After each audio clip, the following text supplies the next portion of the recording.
Hello guys, so ngayon po itong video ito ay para sa mga hindi nakakaalam kung paano mag-repair ng tap na tumutulo. Tingnan niya. So yan po, tumutulo po siya. So kailangan natin siyang palitan dito ng rubber sa loob. Kaso may problema tayo. Yan, ito po yung hose sa ilalim. So normally po ang pipes niyan ay meron siya ditong valve. So kaso po ang wala siyang valve, yung naglagay po nito ay wala siyang valve, at tapos nakadirect po siya sa aking main water tap.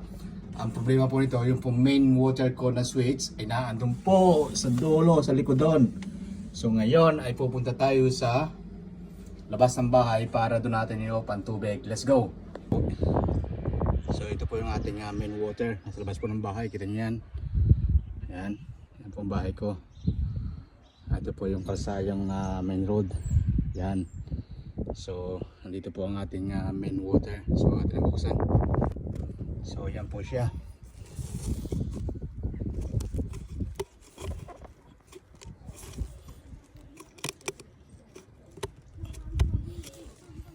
Yan.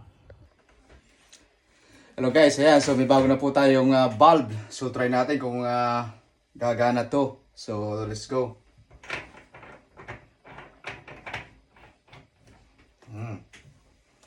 Look like okay naman siya.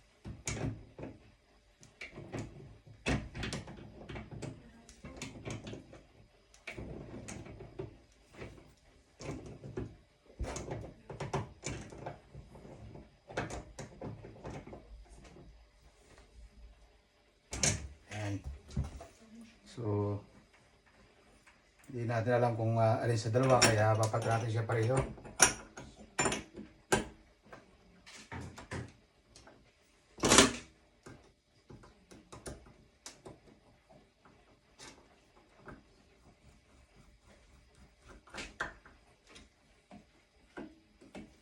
Yan.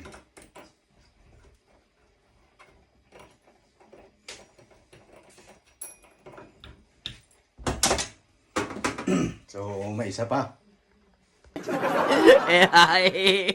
Ayaw kami. So, yan na po. Nabuksan na natin sa harapan yung main. So, try natin kung gagana. Finger cross. Yan po. Okay siya. Lakas siya. Yan. So,